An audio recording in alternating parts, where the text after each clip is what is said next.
Good evening, everybody. Welcome to another episode 4 of the Black Male Study Sessions. My name is Torrin Walker. This is a series of discussions and roundtables focused on addressing the issues affecting black men and boys. This series is sponsored by the African American Men's Historical Society. The AMHIS is a Black American men's intellectual society focused on the preservation, history, and empowerment of black men. Go to amhis.org to learn more and visit their Substack at amhis.substack.com. Tonight's conversation is dedicated to the revolutionary spirit of Assata Shakur, the freedom fighter who passed away on September 25th of this year in Havana, Cuba. The passing of Assata, in my opinion, signals the passing of a lot of revolutionary spirit that used to be very prevalent in Black America. And I wanted to get into a conversation about where that revolutionary spirit lies, where it comes from, and also how it was dismantled and destroyed. Asada's escape was organized and carried out by her comrades in the Black Liberation Army, and the subject of tonight's discussion is the concept of gender genocide. According to Article 2 of the United Nations Convention on the Prevention and Punishment of the Crime of Genocide, the definition of genocide means any of the following acts committed with intent to destroy, in whole or in part, a national, ethnic, racial, or religious group as such. Number 1, killing members of said group. Number 2, causing serious bodily or mental harm to members of that group. 3, deliberately inflicting on the group conditions of life calculated to bring about its physical destruction in whole or in part. 4, imposing measures intended to prevent births within the group. And 5, forcibly transferring children of the group to another group. Around the world in recent history, we've seen these measures enacted on Jews, Roma, and Slavs in Nazi Germany, on Armenians by the Ottoman Empire near the end of World War I, and currently by the State of Israel and Palestinians during the current war in Gaza.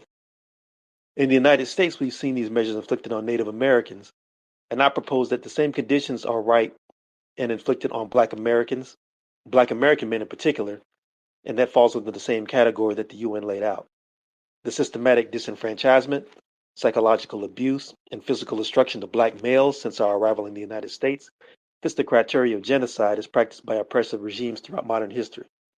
And I wanted to unpack that issue and get the thoughts of somebody who's done work in this field, basically in black male studies. Joining me again tonight is Professor Tommy J. Curry, PhD, MPH, Personal Chair of Africana Philosophy and Black Male Studies, Department of Philosophy, the University of Edinburgh School of Philosophy, Psychology and Language Sciences, the editor of Black Male Studies, a series exploring the paradoxes of racially subjugated males, editor of Decolonial Philosophy and Philosophy Compass, and the author of The Man Not, Race, Class, Genre, and the Dilemmas of Black Manhood, winner of the 2018 American Book Award. Dr. Curry, how you doing tonight? I'm doing well, sir. How are you? I'm good, and I appreciate you being up this late because I know it's real late in Edinburgh, and I know you had a lot of stuff going on. So thank you again for taking time out of your schedule to have this conversation. Brother, it's an absolute pleasure. All right, well, let's get into it. Question of the night: Are Black American men and boys victims of genocidal practices in the United States? I mean, the obvious answer to that question is yes. Um, Today, we're being confronted with increasingly racialized and misandric language that's meant to both condemn and criminalize black men and boys. These adversarial and warlike strategies that have been imposed by Trump uh, have sought to manage black and even to a certain extent Latino populations, alien male populations in major cities throughout the United States. Now, most recently, Trump has said that he's going to send the National Guard to New Orleans. And this, of course, means that a place like New Orleans, which has a black population, roughly of 54%, and another place in Louisiana, my home state like Baton Rouge, that has a black population of 51%. We see that he's targeting cities and centers that have been historically linked to the oppression of black people and especially the lynching and persecution of black males. Now we have to think about this in context, right? Trump just came from Chicago. He came from Washington, D.C. and a recent campaign in Baltimore. And throughout all of these campaigns, there's been a deliberate depiction of black men as prone to criminality, dangerous to social safety, and in his mind, responsible for the majority of violent crime in America. Now, remember what he said in Chicago, right? That it was actually black women, right? Beautiful black women that were asking him to come. So Trump claimed that because he's trying to make the world safe, that his project, his program, his militarization of black majority cities becomes understandable because he's trying to save black women from dangerous black men. Now, we of course have black women push back on this, right? Like Representative Kelly, she pushed back saying this is not what black women want. But what's important about this is how the remarks of someone like Trump, the idea of killing or incarcerating dangerous black men still holds a very peculiar and powerful political currency in the United States. We saw the same strategies 2 decades ago when we were dealing with the myth of the super predator, right? John Diuo making the same claim that you're going to have all these young black men who are born criminals that are fundamentally going to destroy the moral and social fabric of America. It's the same language that happened in the 1960s when black men were embracing the civil rights movement and black nationalism, saying that in order for black people to become free, we couldn't do it through reform. Black men were criminalized. You have psychologists saying that black men suffer from protest psychosis, that they suffer from a delusion and a break for reality. All of these strategies and history of demonizations around black males is still accumulated and active in our present day. So think about it this way. Right now, we have ongoing political discussions. And like think about all the pundits that are on social media, that are still on liberal channels, etc., talking about Trump's policies, talking about the increased militarization of American society generally, both in terms of deportation and the demonization of black men. But none of them have talked about the relationship between the masculine threat of alien males, non-white males, to white society and how that demonization of these groups of men is fueling societal legitimacy and popular support for Trump's methods. In our last session, I talked briefly about the work of Amy Randall, right? Where she said that, look, if there's a sex specific slaughter or what she called a gender specific killing of racial or ethnic males, right, of racial or ethnic male civilians, that it's a warning sign. Because when you kill those black men, if you kill those brown men or Jewish men, whatever the case may be, that is pointing to a more generalizable pattern and it is foretelling destruction and mass murder of the whole group. Now, this is how genocide scholars understand the precursors to the demonization and the overall oppression, if not elimination, of other groups. But in America, we stood by for over a decade watching black men, black American men, be slaughtered and on public news, on body cams, etc., and did nothing. So the black American population had a front row seat to the very precursor that someone like Amy Randall says indicates the overall oppression of your group. And instead of us saying, why is it that young black males are being systematically eliminated? We took a different approach. We said hands up, don't shoot. We said let's focus on black women and other sexual minorities purely on the basis of identity and not on the basis of what the demographic patterns of war and genocide teaches. Now think about this.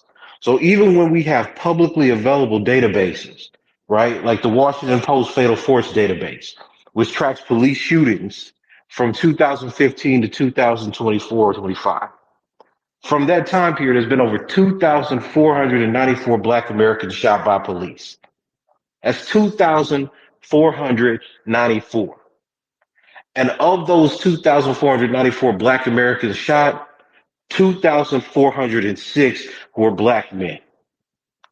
So for over the last decade, 96.5% of the black people killed in the United States by police have been black males.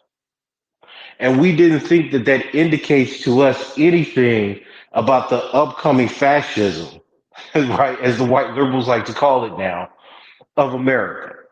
We watched the whole population of black men start and didn't think it told us anything about what was coming for our people.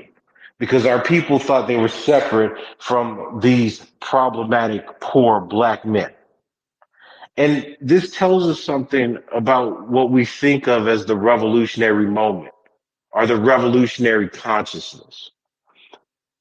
Today, black people separate themselves on any number of different identities and social positions. It could be sexual orientation. It could be sex or gender. It could be education. But under this administration, we've gotten a wake up call because the racism that we had largely dismissed and displaced upon poor working class black people, specifically black males, has now become the kind of haunting inspector that's condemning all black people in the United States. Civil rights are being rolled back. Gerrymandering is now being allowed. That means that our voting power is decreased. The appreciation of black oppression is practically for naught. The real oppressed minority, according to Trump, are Jews. So in a world without recognition, where you don't have white liberals safeguarding the recognition of black rights, and in many ways have put up no fight or resistance whatsoever against Trump's policies, how do we understand revolutionary resistance in this moment? You see, it was foreshadowed. Black males were the canary in the coal mine, but we ignored the signs. We chose identity politics and coalitional logics. And the effect of that is to put us a decade later, after the reign of Obama, in a political situation where we don't have any answers and where we refuse to pay attention to the ways that masculine threats and the masculinization of the black race as a danger has been used as a political currency to get white people or to convince more white people than before to support the ongoing slaughter and oppression of our people. That's not just ignorance. It's not enough to say black people didn't know. This is an at-large program that has ripped the teeth out of how we understand racism and what we understand America to actually be. And we need a course correction because no amount of us discussing the issue, no amount of us voting, no amount of us appealing to the sensibilities of the American white population is going to change the repetitive patterns of war, of societal control, of genocide, etc., that's being imposed on black people in this moment. Most genocide historians usually draw a line from dehumanization to the mass grave. In the public mind, most people think of genocide as the images that we've seen in either recent history or distant history, bodies on the street, mass graves, that sort of thing. Can you talk a little bit about some of the soft patterns and force that lead to genocide, dehumanization, miseducation, and those sort of things, the way that leads up Hmm. into the demonization that leads to death? No, absolutely, absolutely. That's a great question. I mean, listen, I think we need to be very specific about what dehumanization is and how it operates. Okay, there's a tendency, I think, within the American Academy and even in the punditry of black political commentators that thinks of dehumanization as another form of marginalization, and that's not necessarily true. To be dehumanized means that you are extricated, that you are outside of the moral community of a particular society. It is often associated with a psychological precursor uh, to place groups of biological human beings into categories of the non human. This is why within genocides, when you look at certain forms of propaganda, You see the target group, the oppressed group, represented as reptiles and vermin, pests, spreading disease and pestilence within a society. And dehumanization operates as a kind of psychological catalyst for the elimination of that group because it is suggesting that the existence of one group is disadvantageous to another. So the rhetoric that we see gaining lots of popular acceptance and currency. And when I say this, I want to be clear. There was a belief following the civil rights movement that the idea that black people were fundamentally a threat to whites became a marginal position, right? Even during the time of Obama, those positions were thought to be fringe positions of the alt-right or the Tea Party. And what we now see is those positions becoming a moderate political stance, that it is now part of the everyday discussion and discourse of the American populace. The question of whether or not black people are criminal, the question of whether or not black people are a fundamental danger, not only to white people's physical safety, but to their cultural and mental security within the nation, right? So then when you put that in context of what genocide and genocidal ideation means, you can see that there's a growing sensibility within the United States that black people are in fact disadvantageous to the growth and rule of the white population. That's immensely problematic for how we've traditionally thought about racism in the United States. Under intersectional and post civil rights ideology, we have largely understood racism as a mechanism of discrimination. Said differently, we have traditionally, for the last 40 years, I don't want to say traditionally, but for the last 30 or 40 years, we have thought about racism as a form of discrimination that is comparable to things like sexism, ageism, disability, etc. So under this kind of intersectional rubric, right, drawing from Title VII jurisprudence, we thought about these as obstacles to recognition or obstacles to equality within the workforce or the employment or education or these other sectors. Dehumanization is a completely different ballgame. It's not simply about the discrimination or the prevention. It's not simply an obstacle to equality. It is removing groups of people from the category of the human altogether, such that they would never qualify for the idea of equality. And because we've lost a very clear understanding of that, that's why we're now listening to liberals say, oh, America's becoming fascist. And we're joining that fascist bandwagon and claim.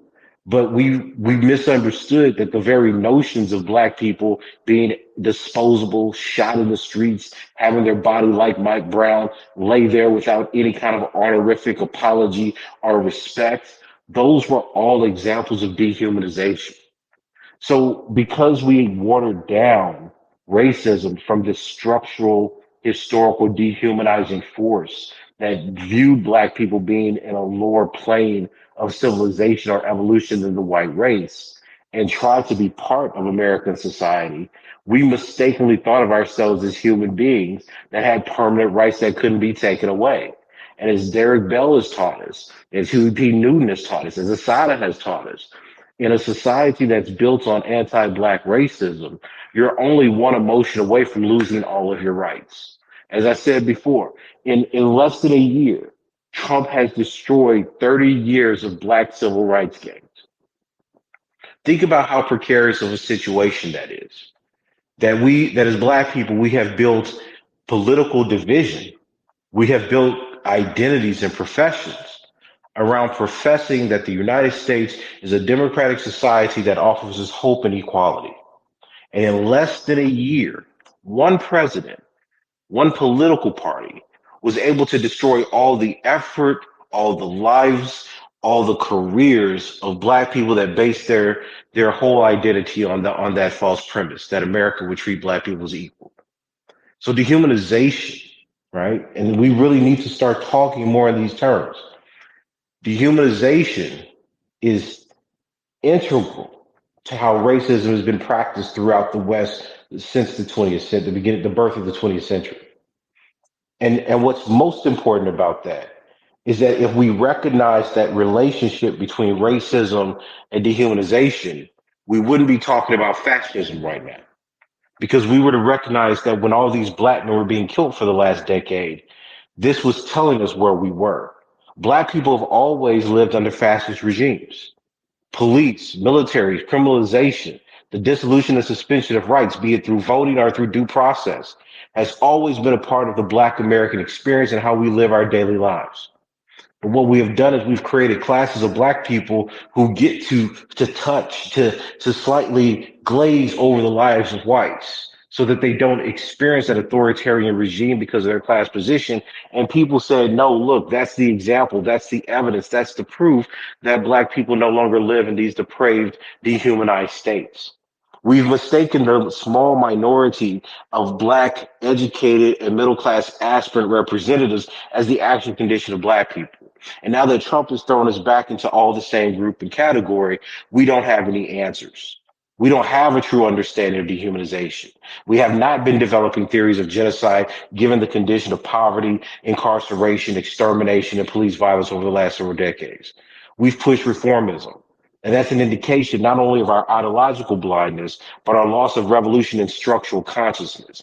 It's not an issue of the politics, it's an issue of the analysis. And we have not done a good job continuing the analysis that shows that dehumanization is part and parcel of the black experience in the United States. Instead, we've pushed this notion of a hope for integration and social mobility. You mentioned earlier the numbers and the disparity in numbers when it comes to black men killed by police and black women killed by Hmm. police. Can you repeat those Yes, numbers again?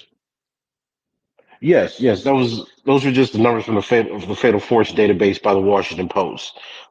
It said from 2015 to 2024, there's been roughly 2,494 black people killed by shot by cops, right? Shot by cops because it doesn't take all killings into account. And of that 2,494, 2,406 were black males. So that means that roughly over the last decade, only 88 women have been shot. Black women have been shot by cops. And I think that disparity is important because it again gives a kind of a concrete and empirical proof of what black male studies scholars have been talking about for the last decade, which is there is the reality of a racialized male target, that racism, specifically lethal violence, seems to gravitate and become energized by the black male target. They want to eliminate them. They see an honor in killing black males. But we haven't dealt with this disparity as a group. We've continued to try to hide the numbers, right? And I think we've seen this, just ready proof of this during BLM. And we haven't had any serious endeavor outside of black male studies to explain the targeting of black men and boys by police in carceral systems as a function of a larger program of dehumanization and genocide. So we've been utilizing the wrong ideas. We've been utilizing ideology instead of analytics and social analysis to come up with answers about a situation that we thought would never happen, right? Black liberals simply did not believe that Trump would win again and that Trump would pursue this kind of Project 2025. You can't make me believe that they thought that that was a possibility, because if they did, they should have had a much stronger candidate under the first 4 years, under Biden's 4 year administration. They should have been planning for that. But based on the hopes and the dictates, or the mandates, I should say, of a white liberal populace, black people ignored that. They were willing to sacrifice poor working class black men and boys for the elevation and suspension of a black bourgeoisie. And this is what I talk about in chapter 3 of the Man Not. We're not just dealing with, I want to we're ask this not just, because I see some parallels yeah, here. yeah, yeah. Um, some of the same things that are happening in the Black American community and have been happening, as you mentioned earlier, for decades, have a lot of historical parallels. Huey Hmm. Newton famously referred to Black Americans as almost an eternal colony in the United States, and you've made mention of Yes. that before in previous talks that we've had. And if you Hmm. look at the history of the interactions between Black men and the state, as a rule, Usually, police officers are often the first initial physical point of contact between Black American men. And Hmm. looking at the increased militarization of American policing, and also the fact that a lot of police officers that are moving into the society are coming out of the military and also coming out of Yes. not just the military, but also combat experience. Do you think the increased militarism of American policing indicates a genocidal mind state driving the system when it comes to black males? Absolutely. Absolutely. But there was a book by the scholar A.J. William Myers, right? Dr. Curry, you're breaking up a And little bit. he, Sounds like you're in this matrix a little bit. I'm sorry about that. Is this better? Can you hear me? Hello? Yes, sir. We can hear you now. Excellent, excellent. Uh, there was a book that I used to teach in my You're anti-colonialism going out class. again. I think I don't know if there's some tech difficulties going on, but you're sound like you're a little bit muffled. If everybody else can hear Dr. Curry, Okay. put up a 100 just to be sure it's not something on my end.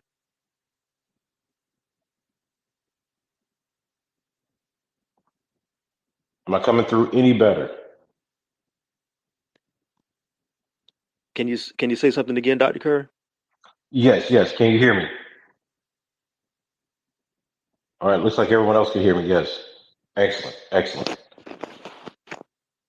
Okay, 1 second. Uh, sure. 1 second, folks. We may have a little bit of technical difficulties. One moment. Okay. Okay, mic check, mic check. Um, Yes. all right, Dr. Curry, if you can hear me, go ahead. Yeah, yeah. I think everyone else can hear me. Maybe on your end.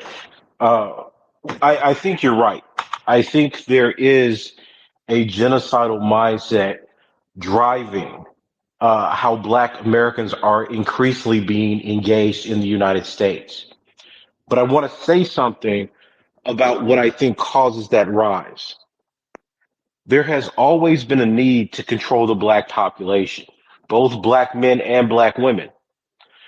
Now, when we talk about, for example, forced sterilization of Black women, what we often forget is the deliberate attempts by the architects of this criminalization to prevent Black women from having more Black boys, more Black males.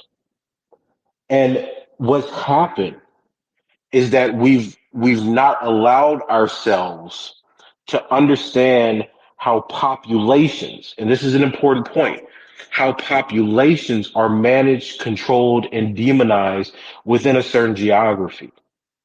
Internal colonization theory was popular during the 60s and 70s because it was talking about how an internal colony, how a black population was being managed, controlled, and exploited for its labor and political presence by whites. And what we've done now is we've pretended, and it's so important to emphasize this. We have now pretended that the examples of death and condemnation that have been imposed largely on poor black folk somehow does not affect the middle and upper class black people.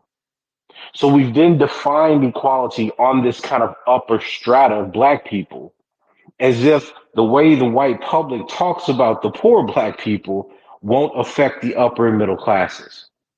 And what's happened now under Trump is all of that racial animus, right? That's been boiling and settling and just not popular to say, but always there. Because this is what we're seeing is the real America.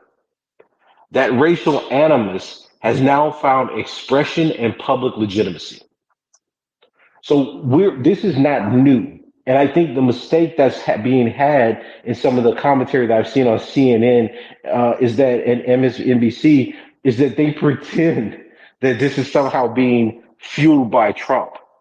Trump is the expression of a white society recalibrating itself against what it takes to be internal and foreign threats based on race.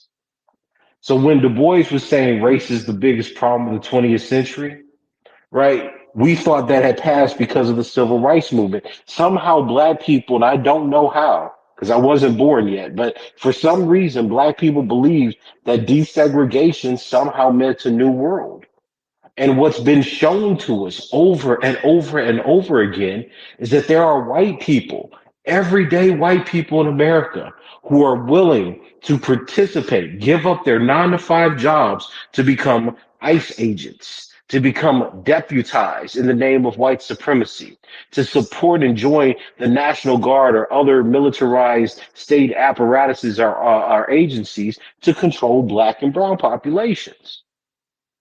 And the only answer we've had to this question, to this enduring pattern and phenomena for black people is to fight each other. We're arguing with each other about who gets more recognition for being killed. That was the primary mechanism of Black Lives Matter. To discuss, well, we know that 90 some percent, 96, 97% of the black people killed are black men, but they're getting too much attention. We're not focused on why they're killing us. And it's this logic, right? These are not debates of ideology. This is debates of applicability. Why is it that black political theory? Why is it that black punditry?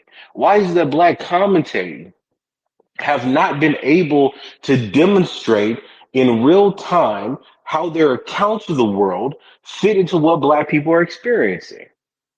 So by now we have a white population. We have college educated white people who are in schools, white men and white women who fundamentally believe that black people are more dangerous, more prone to criminality, and that the only way the white race is going to survive is if they get them under control. And what's our answer to that? What is the black intellectuals? What is the black communities? What is the black activists answer to that? Because now they don't care if you call them racist. They're about protecting their racial self-interest. You see that with the memorialization of Charlie Kirk's death. You see how they forced America. They first forced all Americans, all black people, to respect that racist martyr. So you want to talk about people's attitudes? You want to talk about differences of political opinion? What does it mean when you tell an oppressed people that they have to respect and mourn their oppressor?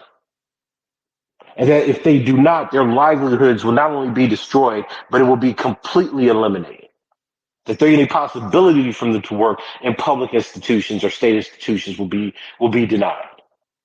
You see, this is not about our simple identity as black people. This is about how white people want to rule a world and the place they're going to dictate and mandate for black people within it. And those are two fundamentally different things. Because if you're the kind of person that thinks that the world's going to respond to your disadvantage and then recognize you and you deliver on its promises of equality, you're sorely mistaken. Because it's not just this moment. It's not just that we're failing in this moment. The issue is that it's always a possibility that at any point in time, white Americans could decide to take away all black people's rights. And we've seen that with Trump. We see that with the Supreme Court he's appointed. That at any point, white America could decide black people no longer have the rights they claimed were promised to them. And year after year, generation after generation, century after century, here we are yet again trying to explain the thing that was explained to us almost 50 years ago, right? If we don't start understanding the demographic problem, the ways that populations interact, the ways that white majority populations manage minority racialized populations, then we're going to continue to miss the picture. And right now, we've been caught with our pants down because we don't have an answer to it. Intersectionality doesn't work. We don't have coalitions. Feminism doesn't work because white women are worried about themselves, not us. Black progressivism doesn't work because there's nobody to be progressive with. So in a world where militaries, police, ICE agents, etc., are now controlling and managing populations in front of our face, and it's being called democracy, what do? Do we just endure and hope for a better world? Or do we start changing the way that we think? Do we start building different relationships with other oppressed groups around the world? These are the questions that we have to answer, right? It's not going to be found by trying to appeal to the decadent ideas of yesteryear. And until we start getting back to the consciousness of what it means for a society to manage and dehumanize people, we're still going to be trying to fight in that old anti-discrimination civil rights language of recognition, pleading for attention, and joining with our oppressors. That day is over, right? The institutions, the power, the violence, the death of black people, at some point it has to be enough. And the older I get, the more exhausted I get, not just by white people, because you can read history and you know what they're going to do. I get exhausted by black people. I get exhausted by having to have arguments about a reality that doesn't exist. It's one thing to have an argument about how do we solve a problem. We need multiple perspectives. We need to have great, deep disagreements about solutions to the problems. But to argue whether or not the problem exists or if this is the right reality, that's tiring. We've lost far too many black people, both black men and black women. We've lost too many black communities. We've lost too many black children to be surprised that for the second time, a white majority nation voted for a white supremacist that wants the white race to win at all costs. We can't keep being surprised that our oppressor is oppressing us. And that's exactly the situation that we continue to find ourselves in year after year. I want to go into something that you said earlier because, like I said before, there's definitely historical precedents to go along with this. And when it comes to black people in America, the precedent that makes more sense to me, and I'd love to get your thoughts on this, is the state of society in Germany during the Weimar Republic. Um, if you look at the history of Germany after World War One, they had been defeated. The country itself had no real sense of itself because its self-image as the most dominant military on the planet was destroyed, and they started casting around for scapegoats. But before they did that, Germany went from being an empire in 1918 to becoming a republic almost overnight. There were revolutions in the streets. There were different political factions literally having street battles. There were the Reichswehr, there were the not the Reichswehr, but the Free Corps, which were the far right, fighting the German Mm-hmm. communists. And also at the time, and in the midst of all that was going on, you had this decadent culture. Um, some people might remember this from, if you haven't seen it, the movie Cabaret, even though it was based on the books of Christopher Isherwood, talks about that, how there was like a lot of, let's just say, alternative lifestyles going on in Germany at that time, to the point where it was so freewheeling that it created a reaction that the far Mm-hmm. right could push back against, and in the form of, first with the far right, independent militaries coming in, basically private militaries, and then eventually with Hitler. But while Yeah, that with was going Nazis. Yeah. on, yes, but while that was going on, there was all this tension and turmoil going on within the Weimar Republic, because the Weimar Republic government was basically sort of like a loose confederation of different political groups that could not get together. They would fight with each other, and they would not even try to create a strong coalition government that could really govern the country. Coupled Mm-hmm. with economic chaos that happened during the Depression, was left the door open for Adolf Hitler. And the reason I'm bringing that up is because what happened in Germany was that people who may have had small amounts of anti-Semitism that never acted on it, the minute that Germany became under the control of the Third Reich and under Nazi Germany, people who were neighbors with each other immediately began to turn on each other. Germans Yes. who considered themselves ethnic Germans began to turn on their Jewish neighbors who they'd known for decades. Mm-hmm. But the thing that's amazing about that, if you listen to histories and um, historical documents from that time when people give their testimony, a lot of people who were Jewish wanted to pretend like what was happening did not happen, or they thought it was some Yeah. sort of like temporary psychosis that the country would wake up from, and they would laugh Hitler out of office. And obviously, we know history proves that that didn't happen.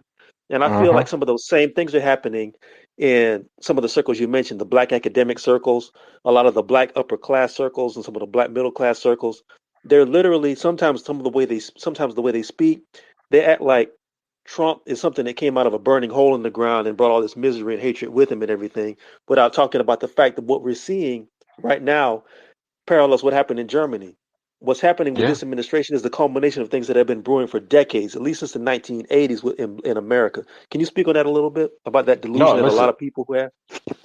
Look, I mean, I completely agree with you, right? I completely agree with you, and this is why I said dehumanization is such a powerful psychological catalyst for both creating in and out groups, but for demonizing and eliminating people who you've been in proximity to for decades, if not centuries, right? Like what you have in America right now is the utilization of racism as a political mechanism by which white people can explain the falling of an empire. So we see that America's power internationally and domestically is falling. That America's higher education sector is probably among the worst in the world in terms of freedom of speech and academic freedom. So how do you explain that? Well, you explain it by saying there's been too much woke left rhetoric. You explain it by saying that black people have destroyed society. You say that the rule of law, that Western civilization, that democratic norms and values require strong Christianity, and that Christianity means that by God's will, we have to reinstate kind of a martial law of white supremacy in America. This is exactly what Hitler did. In fact, if you read, if this is what I always, this is why, people who discuss Nazism are interesting to me. If you read Mein Kampf, he has these dedications to the philosophy of a guy named Houston Chamberlain. And Chamberlain was a British thinker, but he was a philosopher that really supported kind of German idealism, right? He was a Germophile. And what's fascinating about that is that he had this notion of loyalty and reclaiming civilization. And he was inspirational to Hitler because Hitler talks about him as someone who understood the purpose of Nazism, which was this ability to give purpose to individuals that have lost faith in their own cultural ideal. Now think about that in relationship to Trump.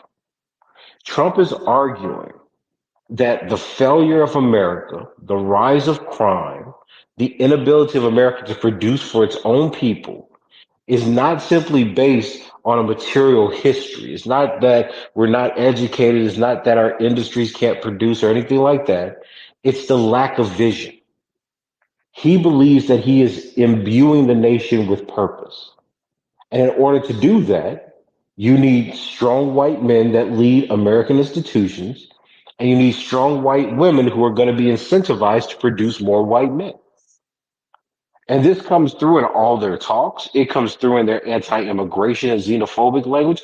It comes through in their arguments about criminality, right? You need to get rid of the Latino population because they're populating too fast. You need to get rid of the black population because they're too dangerous. You have to get rid of the Muslim population because they're not Christian. And all of this clears the way, right? And this is why white liberals are fundamentally misguided and dishonest on this issue. This all paves the way for the white race to grow and thrive without the obstacles and the pollution of other racial ideas. So yes, this is exactly what we see in Mein Camp. This is exactly what we see in people like Spengler or Houston Chamberlain, right? It's just that we don't usually read their philosophies. We just look at the political movements. They were interested in unity. They were interested in notions of loyalty to an idea, to a purpose, to a people. And this is what America is trying to institute, right? Or really reconstitute, because it's trying to get rid of everyone to unify the white race again. And see, the white liberal, again, this is why they're just so immensely problematic. The white liberal may disagree with this, but they benefit from it. The white liberal says, I hate Trump, but they get to apply for all the jobs as long as they don't say that they're liberals. They get to live in a world that looks largely like Europe, where racial minorities, diversity, ethnicity, etc., play no effect whatsoever in government or institutional decisions. They're only competing with other white people. And if they have children that tend to be more moderate or conservative, they get the full benefits of Trump's projects. And what do black people do? We can say there's a rise of fascism. It's not fascism if everybody believes it. It's not fascism if all white people benefit from it. It's not fascism in 20 years. It's societal order, stability, and freedom. You see, the problem is that We've been lured into the idea of making moral condemnations about groups of people based on a set of freedoms that black people never had. Black academics never had true academic freedom because if you speak too radical, if you don't stay in your place, you wouldn't get a job. This has been the censorship of black academics has been written about for decades, right? Going back even to the early 1900s. E. Franklin Frazier, when he wrote Race Prejudice, had to flee because he told the truth about racism, which ironically was about how racism was targeting black men for lynchings throughout America. So now white people feel that they can't say, white liberals feel they can't say what they want. Oh, this is a crisis in the values and the constitutional rights of America. It wasn't fascism when black people experienced it, but it's fascism when you experience it. So then what does that tell us? Well, that means that in 20 years, when white people have now become more moderate or more conservative overall because they have a fundamental belief in their racial interests against black and brown populations, well, then they won't see this as fascism at all. They'll see this as freedom and opportunity for their people. Fascism for white people is just a matter of perspective. For black people, it's been an enduring condition because we're not represented or we don't control American institutions. And that's the problem. The problem is we have failed to recognize that what we thought of as equality was nothing more than a facade. And we've demonized, this is the crazy part. We've demonized the black people that have told us that. And it's just it isn't about me, but this is about people like Derek Bell. This is about people like Harold Cruz. This is about people like E. Franklin Frazier, right? The older Du Bois. This is why nobody reads the last two or three books of Du Bois. This is the last essay on blackism by Ralph Bunche. Black people, specifically black men, have said that what you think of as progress is illusory. That what you think of as democracy is simply the permission of a group of people to manage you and not kill you explicitly. And when they get that lust, this is what A.J. William Myers said in Destructive Impulses. When they get the lust to kill you, they'll do it in a group to release social pressures and still claim that it's on the basis of order and freedom. So every white person in the community of whiteness becomes deputized, and we see this with ICE now, right? Becomes deputized to protect the white Republican community. And what are we told to do? We do like Amanda Seals and debate black conservatives. That proves something. Black conservatives don't control any of the mechanisms of power in the society. What difference does it make if you win an argument against them? What difference does it make if you perform liberal woke radicality or black feminist politics or whatever you want to call it? It makes no difference because you have no power. And this is what Stokely Carmichael was talking about. He was interested in racism as an expression of power and policy. He wanted to understand how the wishes and aspirations of the white population became laws, policies, and statutes to rule black people. How their aspirations in their mind became reality. And now we talk about this as if, well, every white person can change. It doesn't matter if they're good white people. It doesn't matter if they're bad white people. What matters is that white people have the power to dictate the future and the condition of black people. They're the ones that determine what our lives are worth and what our deaths are going to represent. And in this era of Trump, where he's bringing the National Guard to all these black cities and controlling black populations under the rubric of decreasing crime, we need to worry about how our people survive under that kind of political threat. I want to take a quick moment just to give a shout out to the sponsors of the show. Thank you everybody for coming through to listen. This series is sponsored by the African American Men's Historical Society. AMHIS is a Black American men's intellectual society focused on the preservation, history, and empowerment of Black men. Go to amhis.org to learn more and visit their Substack at amhis.substack.com. I want to turn the conversation back into the channel that we started with because I think this is very important. If you look at the history of warfare, there are two ways that most governments conduct warfare. The first is the psychological process, the second is the physical process. And one of the most common ways to subdue a population is to first break down their will to fight The second is to get rid of the outgroup combat ready age males. We see that, like I said Hmm. earlier, happening in Palestine. We've seen this happen when Nazi Germany would occupy countries during World War II. This is something that we see repeating over when we talk about genocide and when we talk about the removal of populations and the extermination of populations. The difference in Black America is that even when that was going on, there was an intellectual core in those countries that would recognize what was going on, whether it was Polish intellectuals who had to be eliminated by the Germans and the Soviets, whether it was whether it was Czech intellectuals, whether it was even French intellectuals who some went into the resistance Hmm. to take up arms. You touched on this during this conversation, but I'd love to get more explicit with you about this. What is it about Black intellectuals holding Black intellectuals black from recognizing this pattern in Black America with Black men? I mean, I think it's the liberalism and the feminism, right? Black Americans, specifically Black academics, tend towards an integrationist and reformist position. So anytime you had African centered theorists, you had Black nationalists, and now you have Black male studies scholars pointing this out, there's a resistance to it because the cost of the analysis is far too great, right? I talk about this in chapter 3 of the book. Elaine Brown, a lot of people talk about Elaine Brown's book, The Taste of Power. They don't know she wrote a second book called The Condemnation of Little B. And in that book, she talks about how the new racism exists both with white supremacy and black bourgeois, middle class aspirant peoples, criminalizing poor black men by a white supremacist system. And she says that this operates both in terms of government and in terms of academia because they see a stake in demonizing poor black males and crime, right, as a way to separate themselves from it and participate in white institutions under the guise of progressive politics. So when you ask the question, why is that the case? Because that's the version of equality that was made available to black people after the civil rights movement. It wasn't equality for all people. It was equality for a certain sect of black people.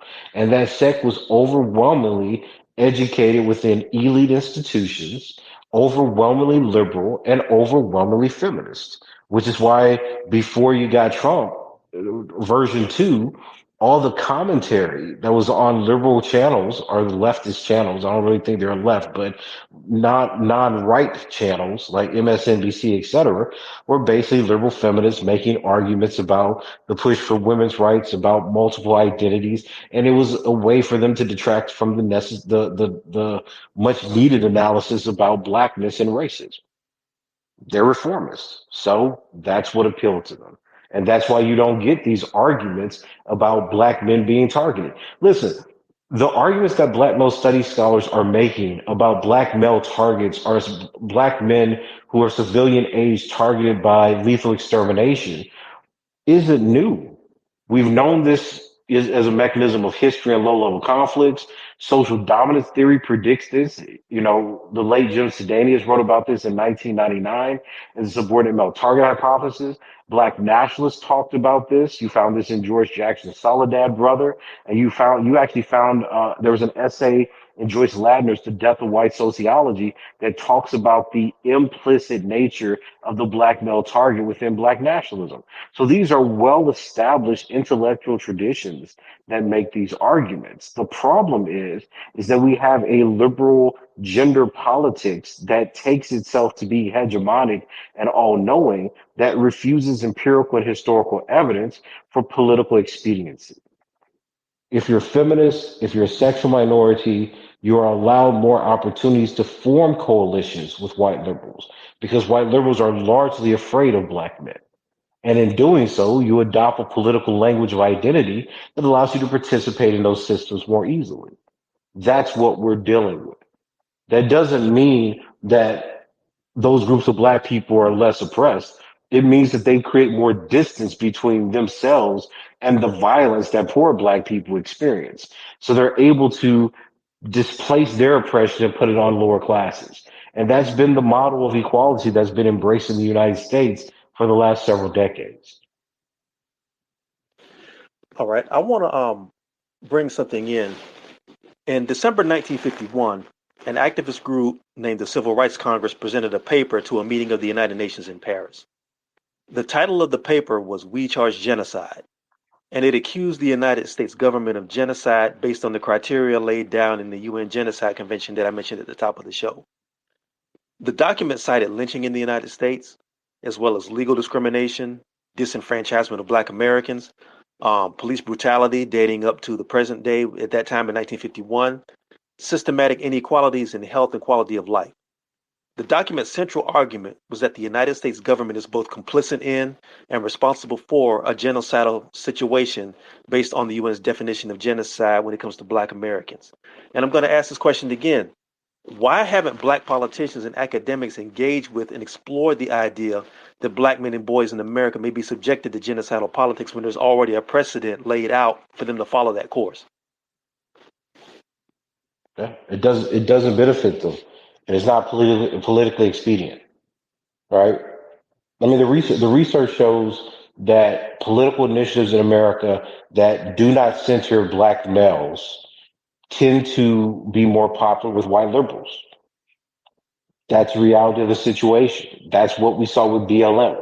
So you're not going to get a centering of the deaths of poor working class black men and boys as the basis of any political movement because it will sever ties with white liberals.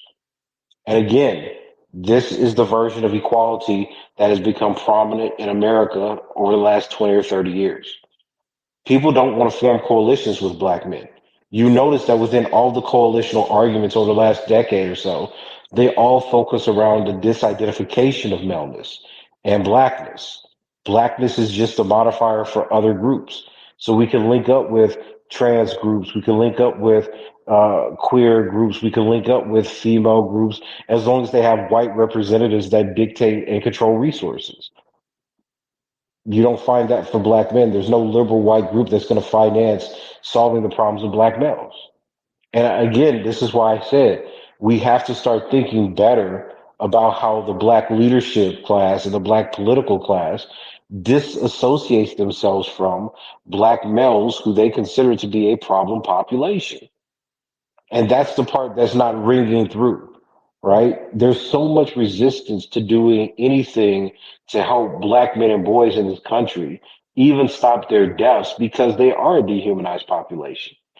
And what we see constantly under the Trump administration is the mobilization around draconian policies and militarized might against this group of people.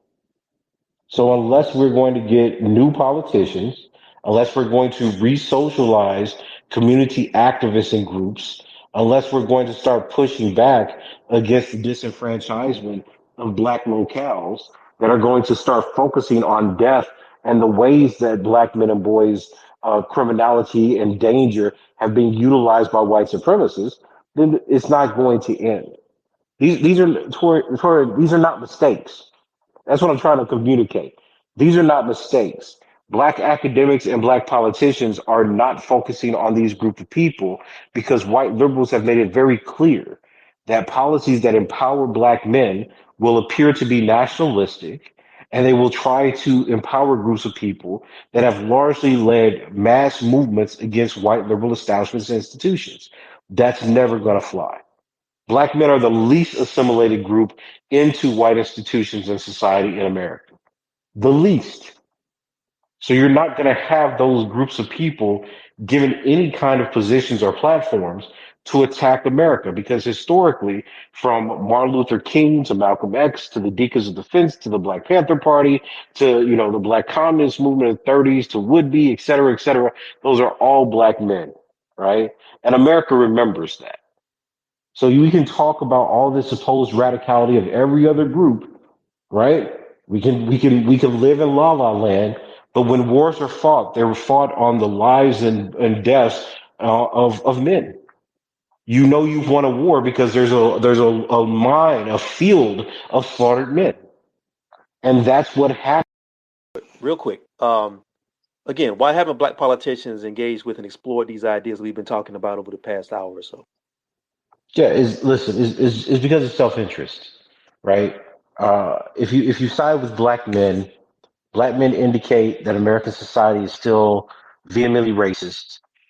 They've been one of the least assimilated groups, and because they've been one of the least assimilated groups, that means they have much more pessimistic views about how Black people actually thrive within America. So, Black politicians, Black academics are going to choose political ideologies that allow them to interact with white coalitions and white liberals better. And remember, this was a problem in the civil rights movement as well, right? I mean, this is something that Michelle Wallace actually talks about in the Black Macho, which was that there was the physical attraction that white women had to black men, but in terms of political coalitions, those two things couldn't align, right? I mean, this is exactly what Stokely is arguing about with Martin Luther King. So we have this real problem. Black intellectuals and politicians are pushing on their own self-interest because they're trying to build coalitions and really utilize the power and money of white liberals to get their agendas passed. It's not going to be an issue. Black men, black boys are never going to be centered in a liberal democratic political platform. It has just historically rejected them. All right. Um, got a couple more questions, and then we'll open it up for a Q&A real quick. So if you have questions for Dr. Curry, put your hand up so I can see you. I'm going to try to get you in as quick as we can. I'm just going to have maybe two or three people ask questions.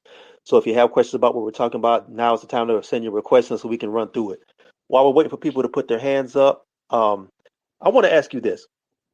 Do Black Americans need to shift how we view ourselves politically? And if so, what does that look like? Yeah, I mean, we definitely need to shift how we view ourselves politically. We need to think more seriously and more carefully about who we form coalitions with. Um, I don't think coalitions are possible under a Trump administration. I don't think that we have white support, and we certainly don't have white liberal support because they're not going to risk their careers and livelihood to save black people. So black people are yet again starting at ground zero in many ways. We have to start thinking about how we're going to seize political power. We're going to have to see whether or not we can start controlling locales in southern states where we outnumber white people. Right? I mean, the whole configuration of how we have to think about politics and the accumulation of power has to change. And remember, and this is the other part that we haven't discussed. There are black people who are not going to want to risk that. Just like there weren't black people that wanted to join the civil rights movement because they thought it was dangerous. You're going to find the same thing here, right? So there's not going to be a solidified program that all black people are going to endorse, be they on the right or on the left. And we have to start factoring that into our analysis. We have to start really, dealing with the fact that there are going to be some black people that fundamentally believe either A, Trump is right, or B, there may be black groups of black people, be they women or other sexual minorities that don't want to form coalitions with black men, and vice versa. We need to start dealing with these very real issues in our community so that we can understand what our political options are. We got to stop living in la la land where we just pray for hope and say that we can meet. There are fundamental differences in the political aspirations and the versions of society that different black people want to realize. And some of those are incompatible. And we need to get that out in the open. And we need to form with people that agree with this and not people that are going to try to or utilize the money and prestige of white people, be they on the right or left, to doom their own people. It's a tiring exercise that we keep doing to each other that I don't understand why. All right. Now I'm going to open the floor for a brief Q&A. We got a couple people who I already know we're in the space, and I'm going to let them have the microphone. First, I'm going to go to Pedagogy in Black, Rennie Toure. Microphone is yours. What's your question for Doc Curry? Yo, what's going on, y'all? In Robert Allen's text, one of the things he's very clear on is that black nationalism arises, particularly when crisis arises, Hmm. and this is due in part because assimilation is now known to be a delusion. So as crises form, black nationalism forms along with it. Hmm. Um, with that, I was thinking about 2017 and when you were attacked by the alt right, and in Yes. conjunction to that, you were put on a professors' watch list, Hmm. specifically Charlie Kirk's site. You were one of the Yep. first professors that I witnessed that happen to. But at that time, there didn't seem to be a moving around, uh, watching out, or particularly looking at what was happening to you. I do know that there were academics who came out and did support you, but there was also this wave of academics who kind of ignored it because as long as it wasn't happening to them, it almost just wasn't happening. And it Hmm. seemed to be something that foreshadowed what's happening now with so many academics, black academics specifically, being doxxed, so many black academics losing, and in some ways losing their professorships. Hmm. And so I was kind of wondering with this question of like black nationalism and how it arises in moments of crisis. Do you predict, or do you see, because I know you touched on it a little bit, do you see this sort of forming of more unity now that we are in this precedent where Trump is sort of really going after these university professors, and if not Trump, his acolytes are going after them? And how would you say, how do you feel personally about that, on the one hand, about the fact that this happened to you? You were attacked by these group of people, uh, but many of them just kind of stood by because you critiqued feminism and they saw, that as par for the course. And now a lot of this is starting to happen to them. I mean, that's a good question. I mean, I'll start with the first question around, do I think it'll bring more unity? For some people, yes. I certainly think there's going to be an increase and a refocus on race and racism as the basis of the Black experience. Because the other identity intersections, if you want to call them, are not going to resonate with white liberals. So everybody's basically going to be stuck in the same position, just like Jim Crowism. Everybody's going to be defined by black, regardless of your education, class position, sexual orientation, religion, etc. So I think that that's going to happen, right? In terms of the academic policing and people losing jobs, like I mean, listen, I mean, there's an old podcast I did where I literally said, listen, these things don't get better, they get worse, right? And you're right. Like there were lots of black academics that supported me, both black men and women, you know. But then there were really hateful black academics who were liberals or feminists who didn't support me. Who were, I think one person actually said either on Twitter or sent me a message saying good riddance or whatnot, or, and, that's what I mean. Black people operate in a world where if you don't believe what the next person believes, then you're a bad person. And I've been very vocal about this. When you look at the Black Academy, we don't have an exchange of ideas, right? You basically have groups of people who say intersectionality's right, liberalism's right, etc. And these are the people who are largely employed and endorsed by white liberals. And if you deviate from those views, it's unacceptable. So we've never lived in a free exchange of ideas. So when you get people that say, well, look, he's a radical and he's a nationalist or he's supporting black men or what I mean, who knows the title they use, you're not going to get their large endorsement. And that's just how the Black Academy works. I mean, I've traveled all over the world now. I've presented through, practically every corner of the world besides Asia. And practically every other group of people still embrace public debates.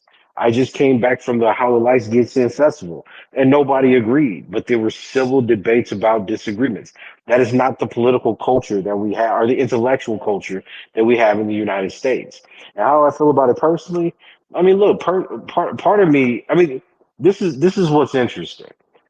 When I was attacked, there wasn't a large scale movement for professors because I was one of the first people to be attacked. I think at the time, because I was still younger and I had just been promoted to full, I was worried about my career, like I think anyone would be. But one of the effects of that attack was it let me know how well regarded I was outside the United States. Like the year that I left, I had like 7 or 8 on campuses, and I got the University of Edinburgh offered me the position first. So for me, it was a question of do I go and speak to this new international audience who seems to really value what I have to say and has given me a platform to do so? Or do I keep negotiating with white liberals, black liberal feminists, and progressives who don't really like critical race theory, like the real lessons of critical race theory, and the kind of political pessimism that I write about? We chose to go towards the international route, and yeah. I mean, how do I feel? Part of me feels like I told you so, but it's tragic, right? It's tragic because you have groups of black academics who refuse to do real analysis and they're guided by ideology. And when that ideology fails, all their only response is to attack more black people. And that's one of my criticisms of the academy, of black academy. Very few black academics attack white people, right? Very few. You don't see black academics calling out the names of white racists in fields, or even now under Trump, you don't see black people really posting that much about Trump or writing about him. So we have this culture that says, well, we'll make criticisms usually against each other, but not white people, because we depend on white people for our careers, for their approval, to get into departments. And that's just not a culture that I wanted to embrace. So yeah, I think there's going to be a lot of repression. There's going to be a lot of black people that lose their jobs or don't get hired under Trump's regime and possibly the one after it. But that's the price that we pay. I mean, if we want to stay in America, if we want to push a kind of professionalism that depends on white acceptance, that's the price for admission. We have to decide whether or not if we're willing to pay the cost of it or deal with the cost of it. All right, thank you for your question. Let's go to 8BZ, philosopher King Myron. What's good, brother? What's your question? Hey, can y'all hear me? Yes, sir, loud and clear. Okay, I just wanted to ask more of a general question of Dr. Curry's perception. So, being that the topic is gender genocide, and, there's one major author in the history of counterinsurgency named David Galula. And he talks about victory in a counterinsurgency being the masses of a population of the target group to convince them as a mass that their male class that's posing a threat to white institutions is basically disposable. Hmm. Um, and I think I've heard you make this argument about the black academic class functioning in this way. But I Hmm. wanted to know if you see that in general, like cultural commentary or even other non-academic type of writing or cultural expression. And what do you think the consequences of that is for us in this time when, male criminality is being used as a justification for occupying black areas in the United States with the military? Yeah, well, look, I mean, I think it cuts across boards. I mean, there's such a close link between academic work and social policy, right? So even you've heard me lecture on and on about subcultural violence theory, but I mean, you had those debates among academics, and then Lynn Curtis put that into practice. I think it's the same thing, right? If you convince a group of people that their population or the men of their population are devious, criminal, or with a compensatory masculinity, they're weak and they're going to use violence to harm others, then you're going to buy into the justifications for disposing of them. And this is what really upsets me. Like, when it seems no matter how many articles I write or other black male study scholars write about this issue and about the historic participation in gender theory or feminism in this issue, which is the manufactured consent around the pathology of black men, right? Because if you buy into compensatory masculinity, you think black men use violence to reclaim manhood. So you think they harm women, they harm children, they harm sexual minorities in their own communities to build up manhood. This is a really decadent white theory, and we've shown that time and time again. They don't want to address it, right? So you don't that's what I'm saying, that our the intellectual culture that we have here in the United States does not permit black people to be free thinkers. So you can't identify a problem with a movement and say, let's discuss that problem and deal with it. Because if you say, here's the problem with an idea like black feminism theory of compensatory masculinity, then you're said that you're immoral. So what ends up happening is you're identifying a phenomenon, You're identifying for how certain political or intellectual discourses, you know, are complicit in or perpetuate the phenomenon of making black men disposable. And then when you point that out, you're the one that said you're the bad person for showing how these movements or these discourses operate, right? So yeah, I think it's all connected. I don't think it's just academic. I think it goes down to the level of policy, but there's tons of different actors. I mean, I think this is something that's spread through pop culture, is spread through news, is an indoctrination of of the public at large, including black people, uh, that would believe that black men and boys are dangerous and they have to be eliminated or confined for the betterment of everybody. And unfortunately, until we get to the point where we believe in all black humanity, we're not going to be able to solve this problem. So I think that the future, it's a very dim future in the sense that there will be lots of casualties and there will be many more black people, especially black men that suffer before we can jettison this idea because so many people have built political and academic careers around it. All right, Myron, thank you so much for your question. Um, let's go to Dr. Tony Gaskew, full professor of criminal justice at the University of Pittsburgh. Always a welcome guest on my spaces and on my shows. Um, Tony, welcome. And what's your question for Dr. Kerr? I know this is one of your fields. Yeah, fantastic. And it's always great to talk to Tommy. Me and him shared some dialogues a few days ago, so I'm glad to see he's back in the States for a few days anyway. So, Tommy, here's my question. Yes, As, sir. as we both know, this past week, it's been amateur hour on social media.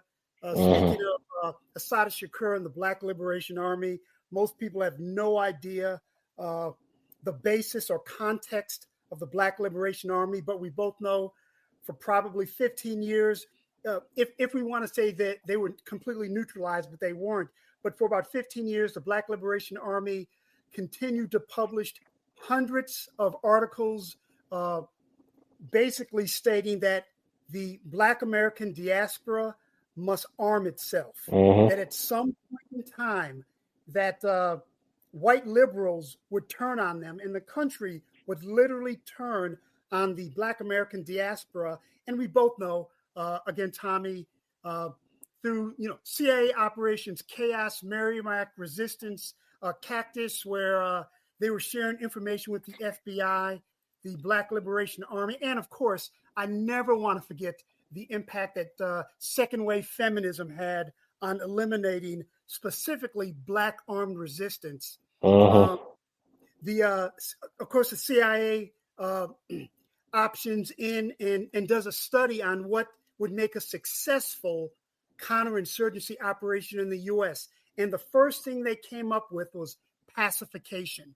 And so my question uh, is it too late for the Black American diaspora? And just to add in, as the 1973, there was a larger percentage of Black Americans that own guns than in 2025. If that's not one of the most incredible pieces of data that we never talk about. So Yeah. 50 years ago, a larger percentage of Black Americans owned guns to protect themselves than we do today.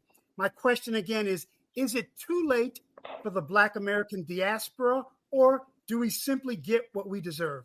Wow. That's deep, Tony. I mean, look, I mean, for those of you who don't know, one of the arguments or one of the issues that I was attacked for by the alt right is I said that black people have a constitutional right to defend themselves. Um, because I support the idea that black people should not be slaughtered in streets as if they're animals or vermin without resistance, right?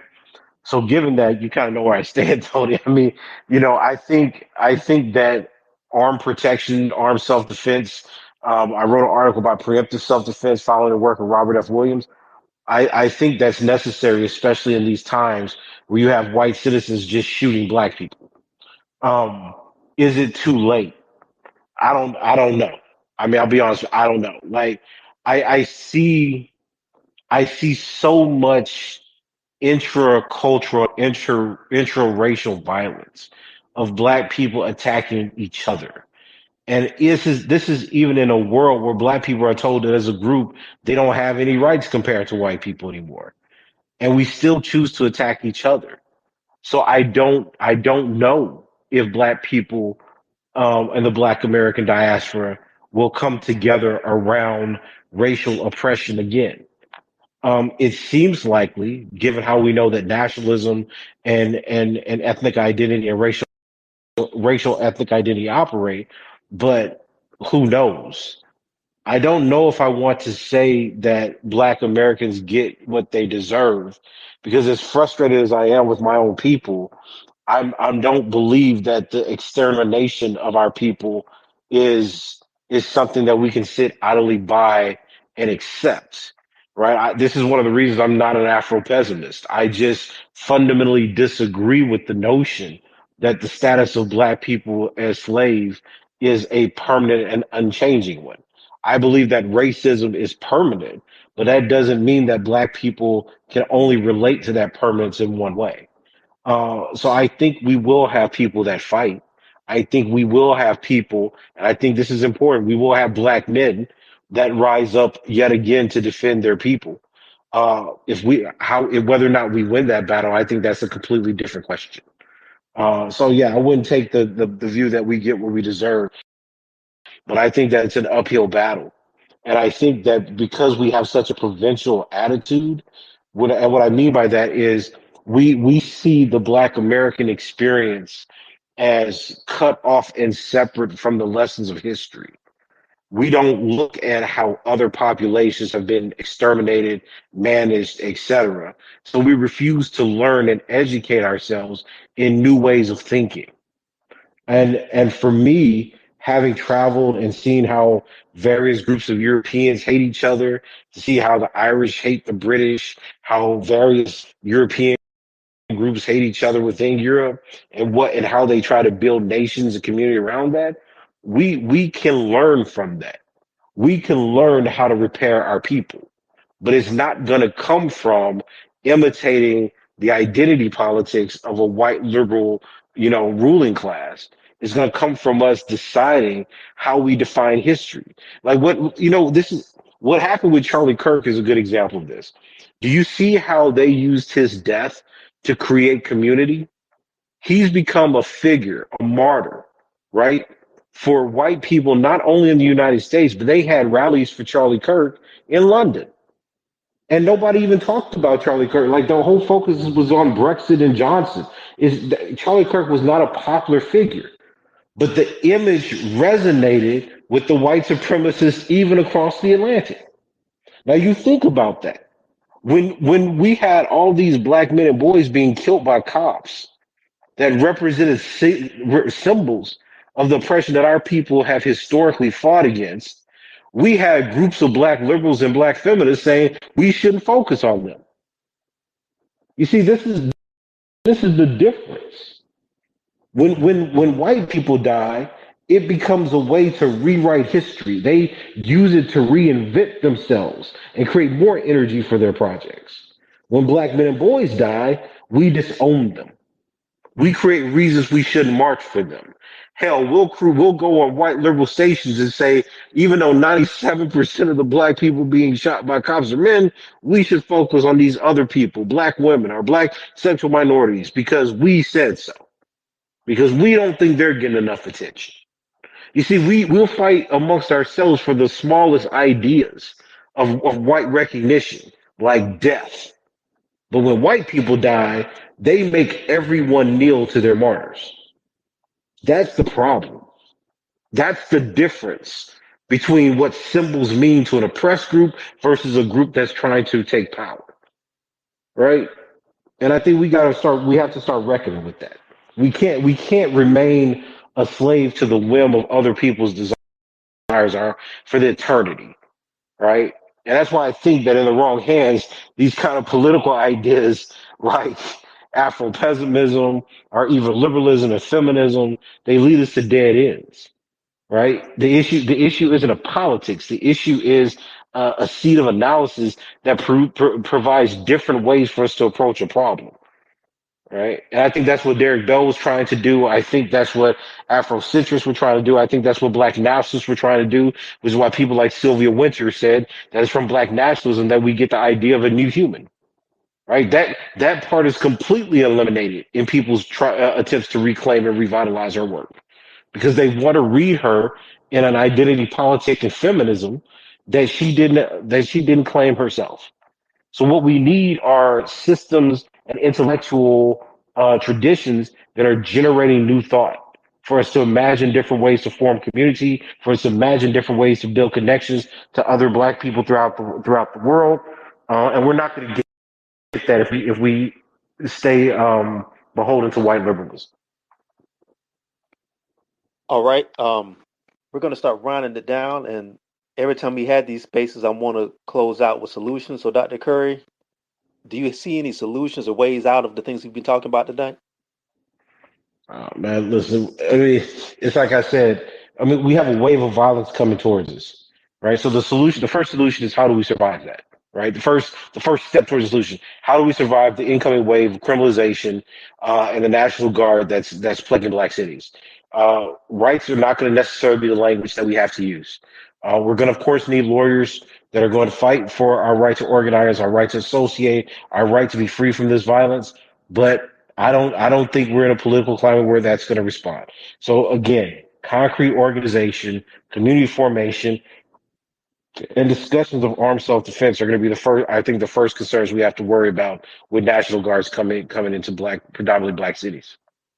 And from that, hopefully, other political commitments can grow. But I'm not optimistic about it. I certainly think it will happen, but I certainly can't trace the path right now of what that's going to look like. All right. I think that's where we'll put a pin in it for tonight.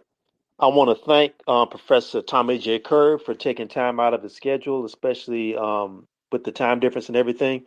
I appreciate you coming through. Always excellent conversations when you come through. I want to thank all the people on the Q&A who came through to ask some very good and valid questions. And I also want to thank everybody who came through to listen, even through the technical difficulties. Like I said before, I haven't had. Not right now, man. I mean, we're still trying to do some things with Black male studies as an anthology. We're working on some projects looking at Black male studies and the criminal justice system. There's a lots of projects that lots of different Black male studies scholars are working on. So I think right now, Black male studies is making an active contribution to pointing out these patterns of counterinsurgency, like Dr. Gilmore's doing, pointing out misandric aggression and just the conflict between populations. Or racism is kind of a warlike state. And I think that, over the next 2 or 3 years, you'll see this, growing more and more on both sides of the Atlantic. But given what's facing Black Americans, my hope is that we can actually start getting real analysis out so that we can solve problems. I think that has to be the foremost point of where we are right now. All right. So thank you for that. Again, thanks to everybody who came through to listen to part one of the conversation and now part two. This series is sponsored by the African American Men's Historical Society. Once again, the AMHIS is a Black American Men's Intellectual Society focused on the preservation, history, and empowerment of Black men. Go to amhis.org to learn more and visit their Substack at amhis.substack.com. The replay will be up tonight. Also, if you want to hear the full conversation with timestamps and everything, it'll be up on YouTube. I want to try to get this out as soon as I can, probably Friday morning, and I'll send the links out over here so people can check it out. So again, thanks so much for your support. Thanks to everybody who came through to listen. This has been episode 4 of the Black Male Studies Sessions, Gender Genocide. Y'all have a good evening. Enjoy the rest of your night. Y'all take care and be safe. Peace.